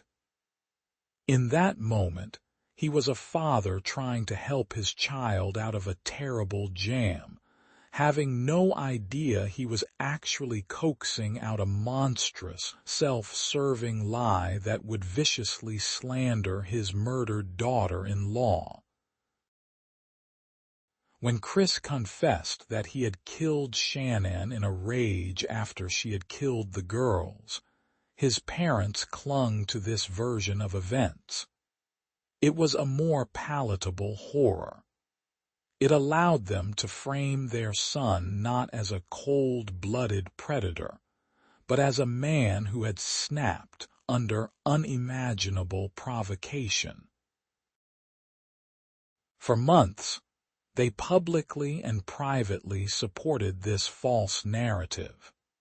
It was a psychological shield, protecting them from the full, devastating truth of their son's depravity. It drove a wedge between them and the Ars Usex, who were forced to defend their murdered daughter's memory against the lies being propagated by her killer, and by extension, his family. The final, complete unmasking of the truth.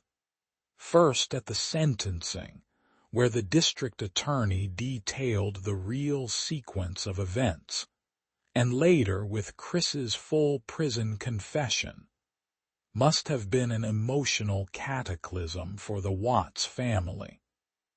They were forced to confront the fact that their son had not only murdered his entire family in cold blood, but had also looked his own father in the eye and constructed an elaborate, vicious lie. He had manipulated their love and trust, just as he had manipulated everyone else. The snap theory was obliterated, replaced by the chilling reality of a premeditated, calculated annihilation.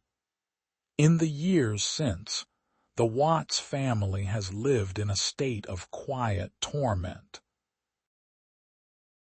They have given occasional interviews, expressing their unending love for their son while simultaneously grappling with the horror of his actions.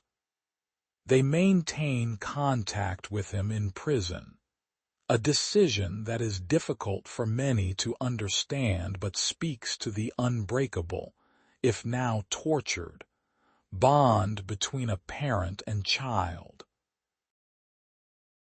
They are left with unanswerable questions that will haunt them for the rest of their lives. Were there signs they missed? What role, if any, did their family dynamics play? How could the boy they raised be capable of such evil? Their tragedy is a lonely one, existing in the shadow of the primary victims. They are the family of the killer, living with a stigma and a sorrow that isolates them. They lost their grandchildren at the hands of their own son, a paradox of grief that is almost impossible to comprehend. Their story serves as a final, devastating testament to the crime's ripple effect, showing that when Chris Watts decided to end his family's life, he also irrevocably destroyed his own, leaving his parents and sister to spend the rest of their days sifting through the wreckage. While Chris Watts's confession provided the narrative of the crime, the autopsy reports, released in November 2018, provided the cold, scientific, and irrefutable proof of his depravity. Conducted by Weld County forensic pathologist Dr. Michael A. Burson, these documents served as the final, silent testimony of Shanann, Bella, and Celeste. They methodically stripped away any lingering ambiguity and laid bare the true horror of their final moments, cementing a truth that was far more brutal than even the prosecution's initial theories had fully captured. The reports are a grim read, but they are essential to understanding the absolute finality and violence of Chris Watts's actions. The autopsy of Shanann Watts confirmed she died of asphyxiation due to manual strangulation. The findings were consistent with a sudden, violent attack. There were faint bruises on the interior of her neck, evidence of the immense pressure her husband had applied. Disturbingly, the report also noted that Shanann had likely been dead for several hours before being buried in the shallow grave at Survey 319. The examination officially documented her 15-week pregnancy with a healthy baby boy, Nico. This clinical confirmation was crucial for the charge of unlawful termination of a pregnancy, legally acknowledging the fourth life Chris had extinguished. The autopsies of the children were even more harrowing, providing chilling evidence that directly contradicted Chris's initial, self-serving lies and underscored the terror they must have experienced.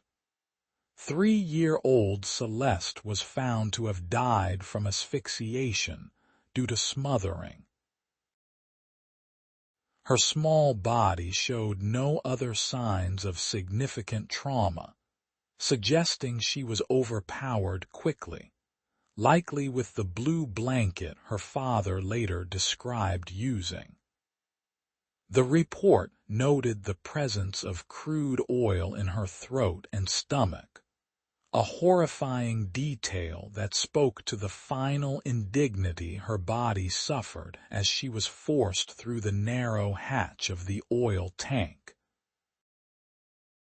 It was the autopsy of 4-year-old Bella that revealed the most heartbreaking evidence of a final, desperate struggle. Like her sister, her cause of death was asphyxiation due to smothering. But unlike Celeste, Bella's body told a story of resistance. The report detailed a laceration and bruising on her frenulum, the piece of tissue connecting the upper lip to the gum, an injury consistent with a hand being forced over her mouth. The most devastating finding, however, was on her tongue. There were clear bite marks. In her final, terrifying moments as her father pressed the life out of her, 4-year-old Bella had fought back, biting down on her own tongue with such force that she left marks. This single, horrific detail decimated any possible narrative of a quick, merciful, or rage-fueled act. It painted a picture of prolonged terror. It gave credence to the prosecution's timeline, presented at sentencing, in which Chris murdered Celeste first, leaving Bella to witness her sister's death before he turned on her. It confirmed her final words, which Chris himself confessed, "Daddy, no." Her body provided the physical proof of that plea. Furthermore, the state of the girls' bodies when recovered from the oil tanks added another layer of horror. They had been submerged in toxic crude oil for nearly 3 days, a substance that caused significant post-mortem damage and made the recovery and examination incredibly difficult and hazardous. The act of forcing them through the 8-inch hatches also likely caused post-mortem injuries, an ultimate act of desecration. Together, the autopsy reports were the final nail in the coffin of Chris Watts's character. They were the objective, scientific voice for victims who could no longer speak. They proved his first confession was a malicious lie designed to slander his wife. They proved the murders were not a snap, but a brutal, hands-on, and intimate act of violence against helpless victims. They provided the undeniable evidence that cemented his fate, ensuring that the full, unspeakable truth of what happened on that August morning was recorded for posterity, free from the manipulation and deception of the man who caused it all. To understand the final, fatal weeks of the Watts family, one must understand the parallel life Chris Watts was living with Nicole Kessinger. She was not merely the other woman or a footnote in the story.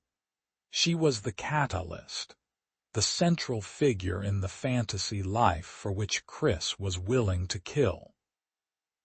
Her detailed and candid testimony to investigators was one of the most critical pieces of the puzzle, providing a clear and undeniable motive that transformed the case from a mysterious disappearance into a straightforward story of a man desperate to erase his past for a new future. Their affair began in late June 2018, while Shanann and the girls were on an extended trip to North Carolina. Kessinger, a geologist for a contractor at Anadarko Petroleum, met Chris at work. From their very first interaction, Chris began weaving a web of intricate lies. He presented himself to her as a man on the cusp of freedom. He claimed he was in the final stages of a mutual, amicable divorce.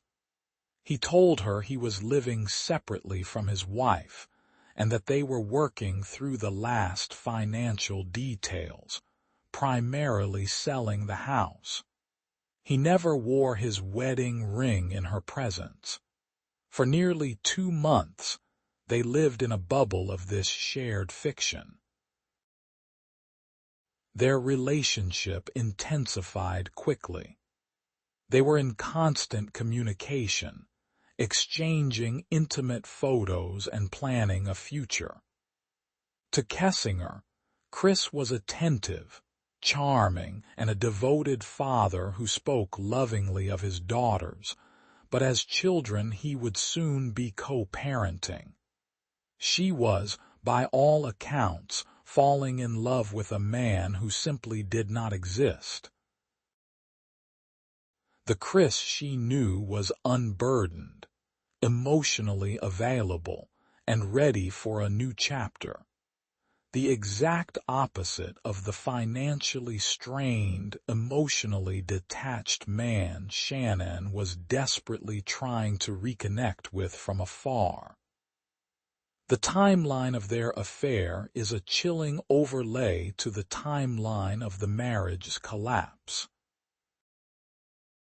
While Shanann was sending worried texts to Chris about his coldness, he was sending romantic texts to Nickel about their future. While Shanann was trying to plan family activities for their reunion, Chris was apartment hunting online with Nickel. He was living a double life with astonishing discipline, a feat of compartmentalization that underscored his deep-seated psychopathy. The carefully constructed fantasy began to fray on Monday, August 13th, the day of the murders. Chris texted Nickel throughout the day.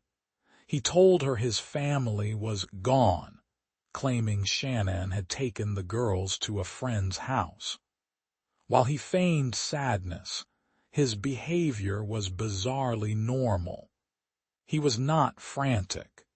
He continued to discuss their future, a jarring disconnect that Nickel later told investigators she found unsettling. The true moment of horror and realization for Kessinger came the next day, Tuesday, August 14th. She saw Chris on the news. There he was, the man she believed was her separated, soon-to-be divorced boyfriend, standing on his front porch, pleading for the safe return of the very wife he claimed to have already left. The lie was exposed in the most public and terrifying way imaginable. She saw his home, the one he was supposedly selling, and realized he was still living there with his family. She heard him refer to Shanann as his wife and saw the pictures of his happy, intact family flash across the screen. In that moment, a chilling realization washed over her. The man she was sleeping with was a pathological liar, and his family wasn't just missing, he was almost certainly involved. Overcome with fear and a sense of betrayal, she began deleting his information from her phone. Texts, photos, call logs. But as the day wore on, her panic gave way to a sense of civic duty. She knew she was holding crucial information. On Wednesday, August 15th, before Chris had even failed his polygraph test, Nickel Kessinger walked into the Frederick Police Department and told them everything. Her interview, which spanned hours, was a bombshell for the investigation. She laid out the entire timeline of their affair, detailed every lie Chris had told her, and provided investigators with a clear, powerful motive. She gave them the why. She explained that he saw his family as a barrier to their life together. Her testimony corroborated the theory that Chris was not a man who snapped, but a man who had a plan. He wanted a fresh start, and Nicole Kessinger was the embodiment of that start. Her cooperation was a turning point, providing prosecutors with the ammunition they needed to secure a confession and, ultimately, a conviction. After giving her testimony, Nicole Kessinger disappeared, entering witness protection to escape the life she never knew she was a part of, another life left in ruins by the destructive path of Chris Watts. The Watts family murders did not simply fade from the headlines after the conviction. They ignited a media firestorm that transformed the case into a global cultural phenomenon. This enduring fascination is not just due to the heinous nature of the crime, but because of how it was documented.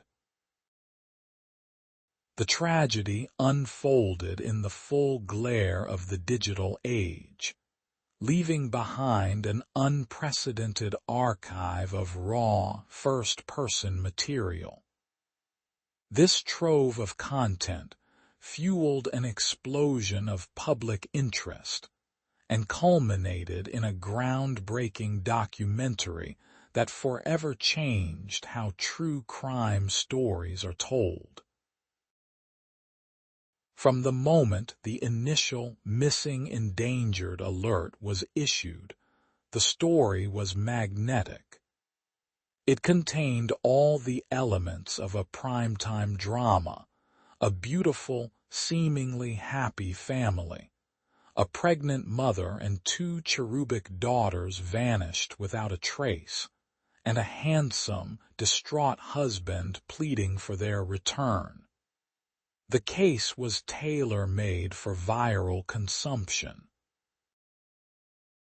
As the investigation unfolded, and the police released body cam footage and interrogation videos, the public was given a rare, unfiltered look into the heart of a murder investigation. This availability of primary source material fueled a cottage industry of online sleuths.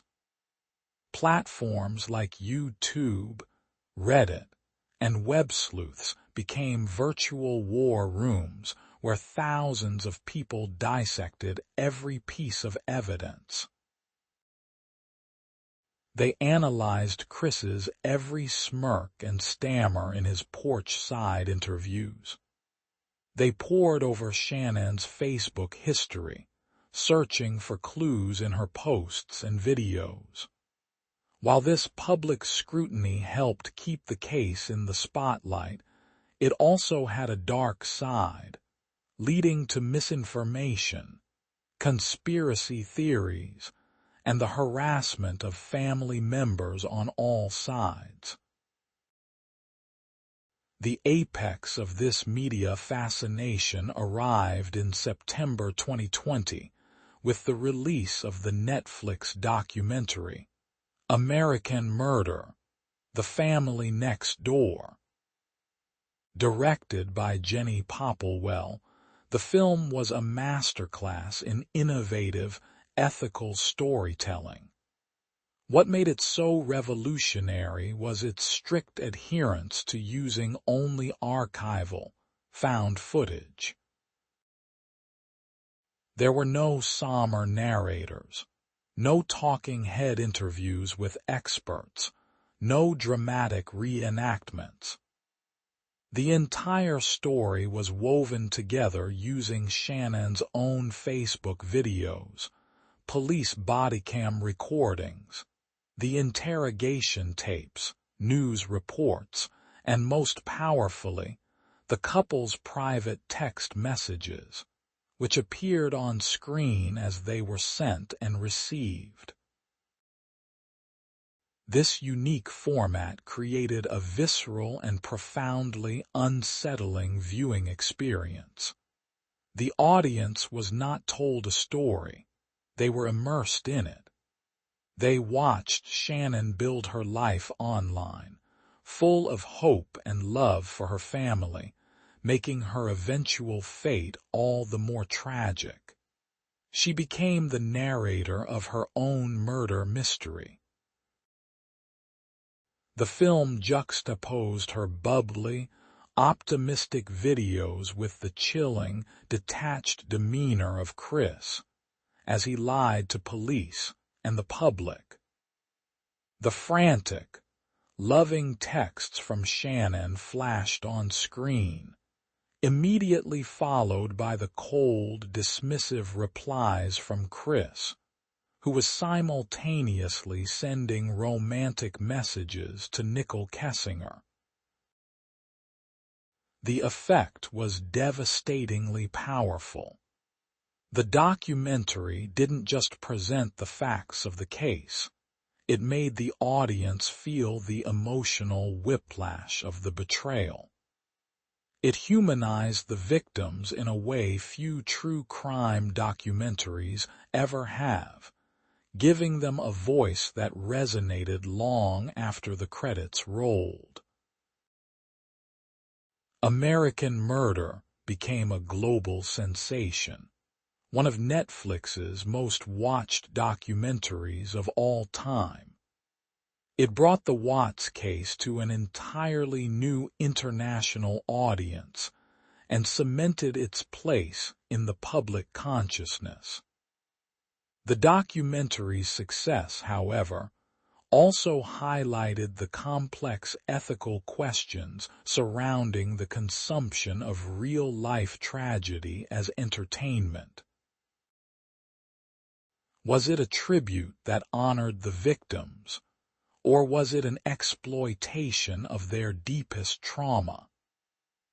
The filmmakers worked closely with the Arzusek family, who gave their blessing and provided much of the material, viewing it as the definitive way to tell Shannon's story in her own words and counter the lies that had been spread about her. In the end, the film and the surrounding media coverage ensured that Shanann, Bella, Celeste, and Nico would not be forgotten.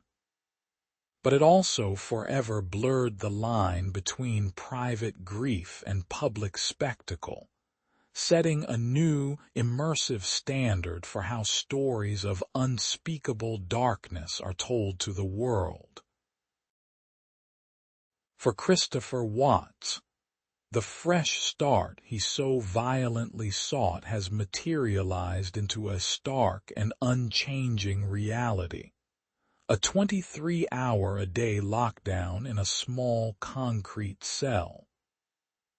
After his sentencing, he was moved out of Colorado for his own safety and is now housed at the Dodge Correctional Institution in Waupun, Wisconsin, a maximum security facility. The man who craved a life of excitement, freedom, and new experiences has been condemned to the ultimate monotony. His world has shrunk to the dimensions of his cell, his existence defined by a rigid, repetitive routine that stands in brutal contrast to the vibrant, chaotic, and love-filled life he chose to extinguish. Inmate 674,796, as he is now known, lives a life that is a pale shadow of his former existence. His days are structured by the monotonous rhythms of prison, the clang of metal doors, the scheduled meal times, the single hour allotted for exercise or a shower. Within the rigid hierarchy of prison society, Chris Watts occupies the lowest rung. He is a family annihilator, a classification of killer viewed with particular contempt, even by other convicted felons. His crime, especially the murder of his 2 young daughters, makes him a constant target for violence, which is why he is kept in protective custody, largely isolated from the general population. Despite his physical isolation, Watts has not been completely cut off from the outside world. He maintains regular contact with his parents, who continue to support him with phone calls and letters. More disturbingly, he has become the subject of a macabre form of celebrity, receiving a steady stream of mail from strangers. Some are letters of condemnation, but many are from supporters and female admirers, a common and unsettling phenomenon for high-profile killers.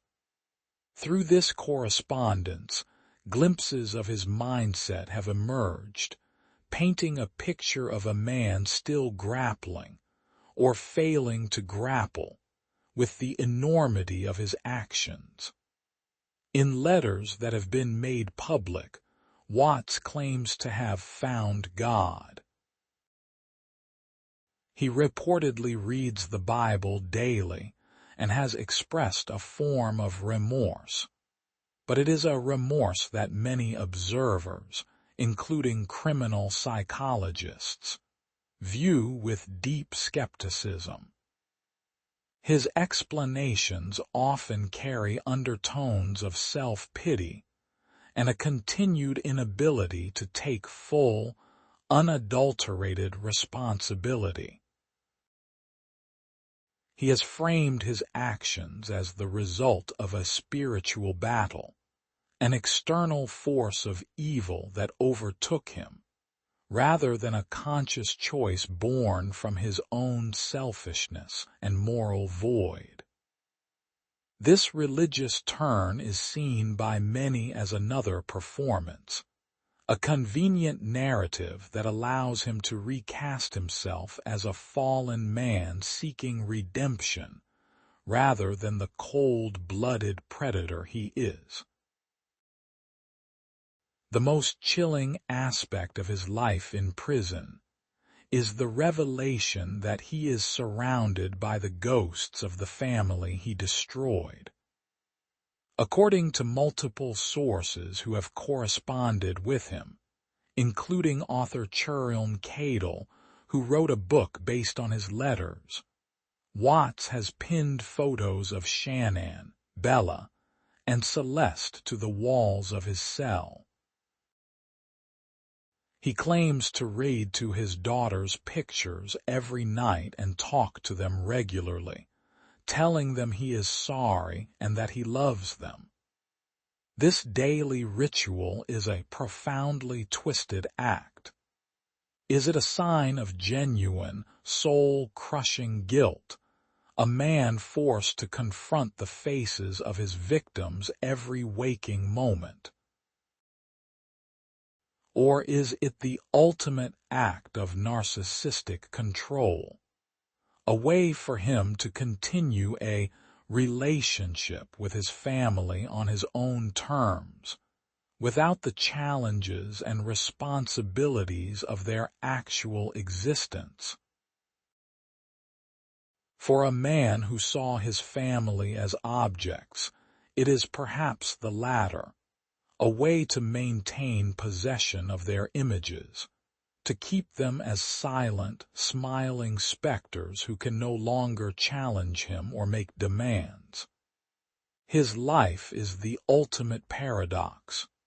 He killed his family to be free, and in doing so, he has become permanently trapped, not just by concrete and steel, but by the inescapable memory of what he did.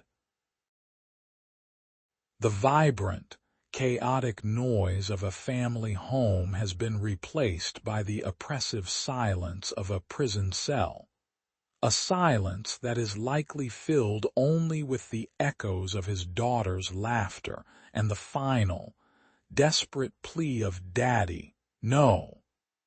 The endless, empty days are the true price of his choices, a life sentence that is not just a legal term, but a psychological state of being. When Judge Marcelo A. Kopkow handed down the final sentence, the criminal case against Chris Watts was officially closed.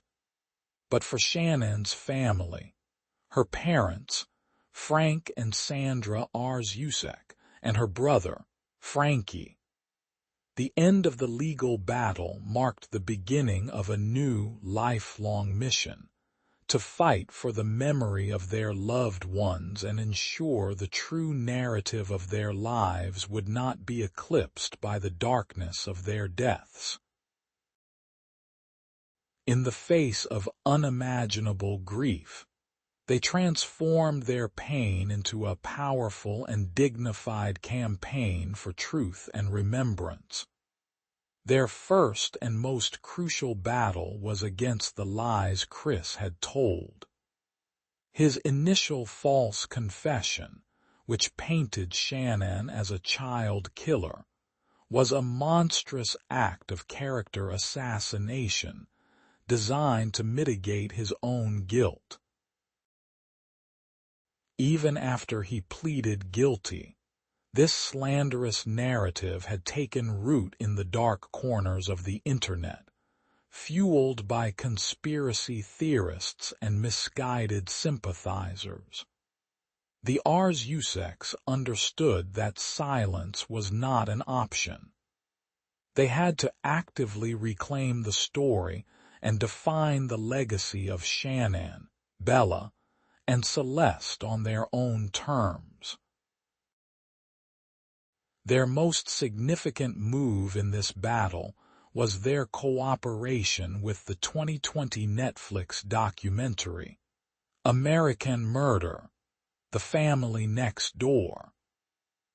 By providing the filmmakers with access to Shanann's personal videos, photos, and private text messages, they made a deliberate choice to let Shanann tell her own story.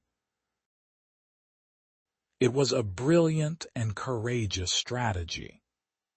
The film used her own voice and words to present her as she truly was, a vibrant, ambitious, and deeply loving mother who was fighting desperately to hold her family together. The documentary became their definitive statement, reaching a global audience and powerfully cementing the truth in the public record. Beyond controlling the narrative, the Arzuseks took decisive legal action to ensure Chris Watts would never profit from his crimes. In November 2019, Frank Arzusek, acting as the representative of his daughter's estate, filed a wrongful death lawsuit against his son-in-law. The lawsuit was not about obtaining money from a man who had none. It was a strategic move with profound symbolic and practical importance.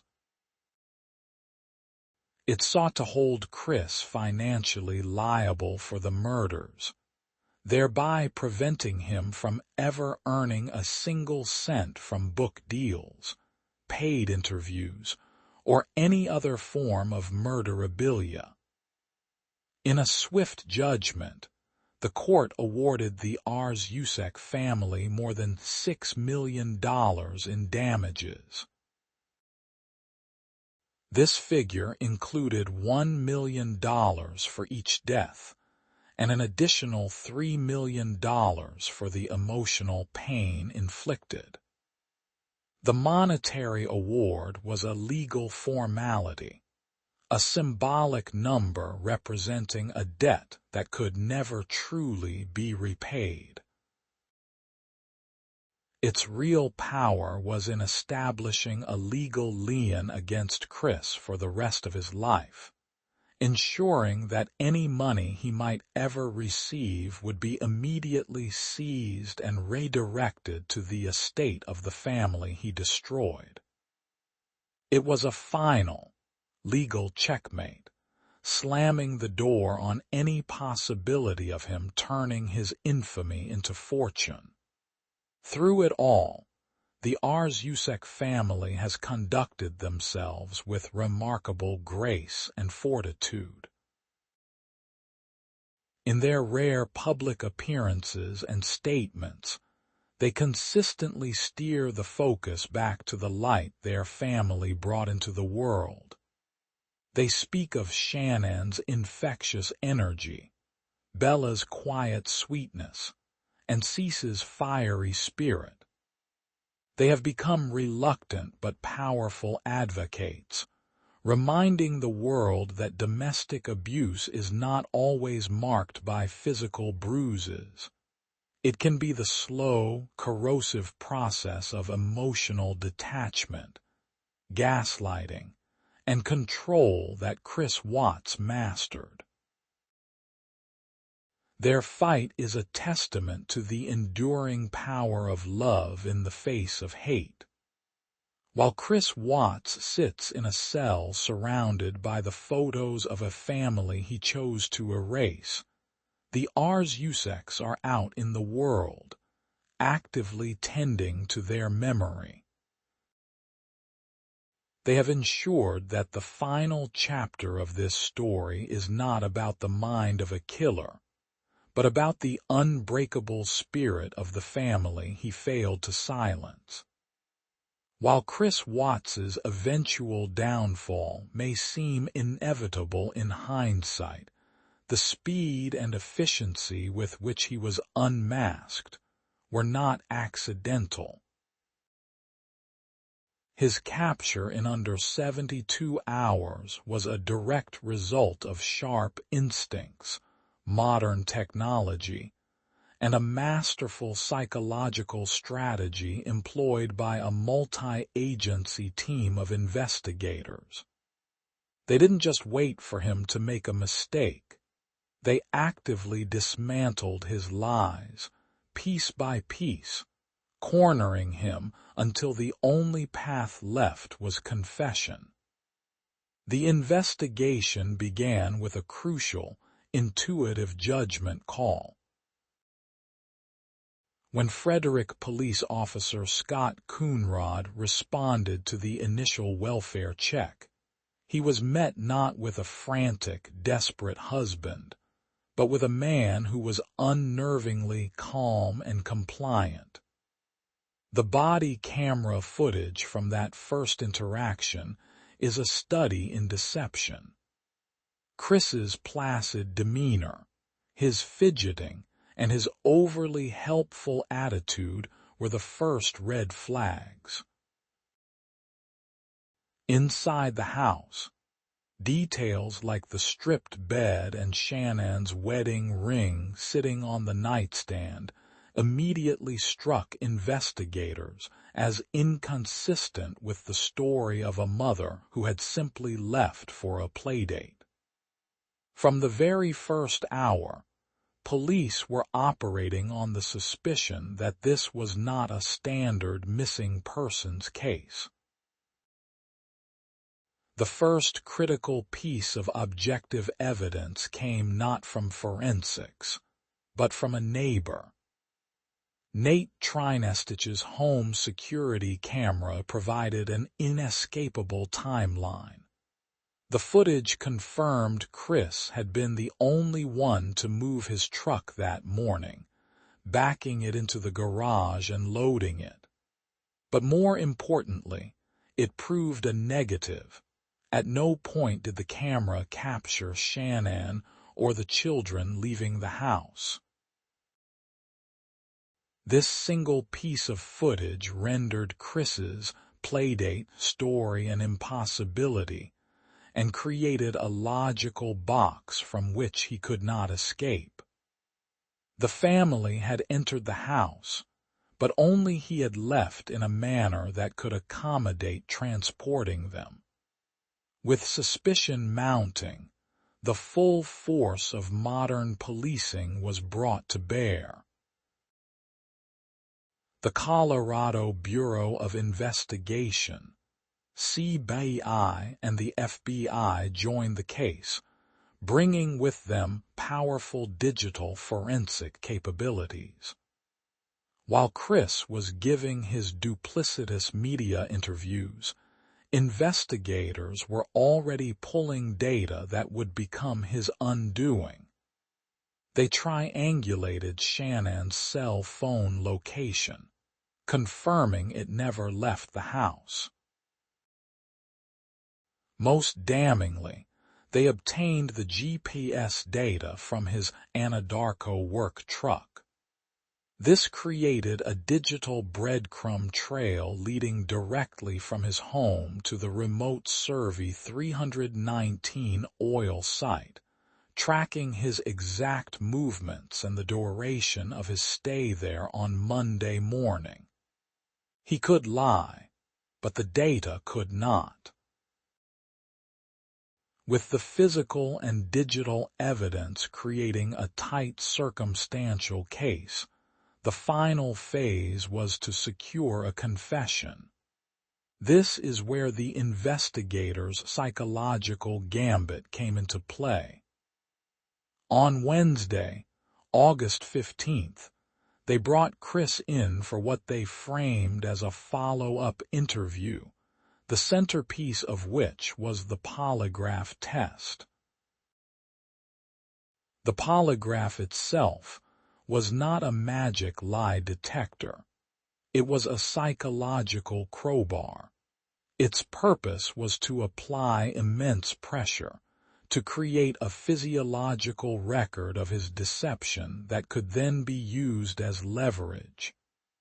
As expected, he failed catastrophically. The post-test interrogation, led by CBI agent Tammy Lee and FBI Special Agent Grom Coder, was a masterclass in psychological manipulation. They did not simply accuse him of lying. Instead, they employed a classic interrogation technique. They offered him a face-saving, alternative narrative. They suggested that perhaps something terrible had happened, but maybe he wasn't the monster.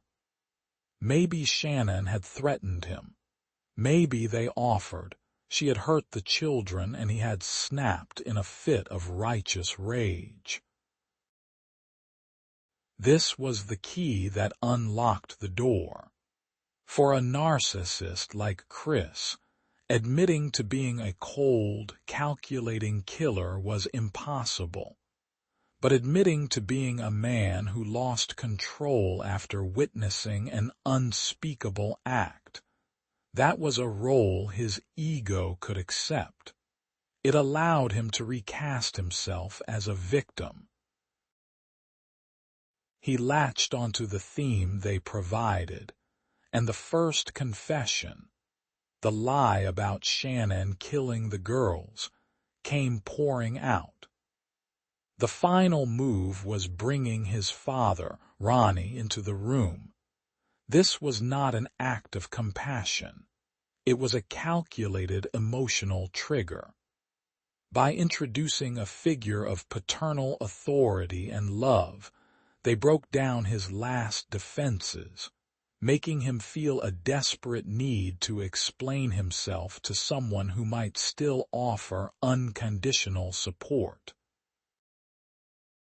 In less than 3 days, a combination of old-fashioned police instinct, irrefutable modern technology, and a brilliantly executed interrogation strategy had systematically unraveled Chris Watts's entire world, proving that even the most carefully constructed lies are no match for a determined and methodical search for the truth.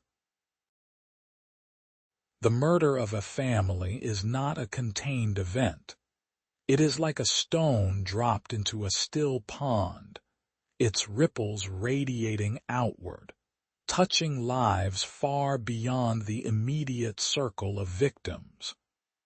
The Watts murders sent a shockwave of grief, fear, and disbelief that engulfed the quiet town of Frederick, Colorado, and resonated deeply across the nation. This was not a crime that happened in a distant, dangerous place. It happened in a suburban home on a street named Saratoga Trail, a place that looked and felt like countless other neighborhoods across America.